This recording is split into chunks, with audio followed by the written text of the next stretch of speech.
Back to RK kitchen. இன்றைக்கு நாம் செய்ய போவது உளுத்தம் பருப்பு வடை. இதற்கு ஒரு கிளாஸ் 1 மணி நேரம் ஊற வைத்து அரைத்து வைத்துக்கொள்ளவும். பச்சை மிளகாய் எல்லாம் போட்டு உப்பு போட்டு அரைத்து வைத்துக்கொண்டு மிளகு கருவேப்பிலை போட்டு வடை தட்டவும்.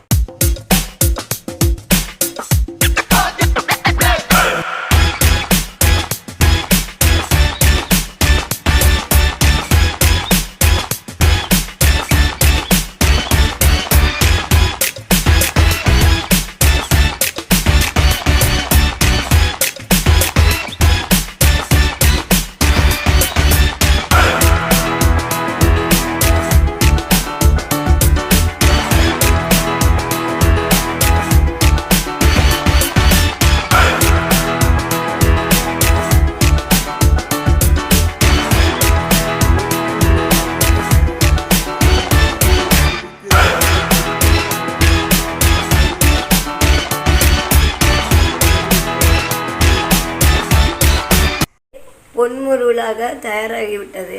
இதை பிடித்திருந்தால் லைக் பண்ணுங்கள், ஷேர் பண்ணுங்கள், கமெண்ட் பண்ணுங்கள், சப்ஸ்கிரைப் பண்ணுங்கள்.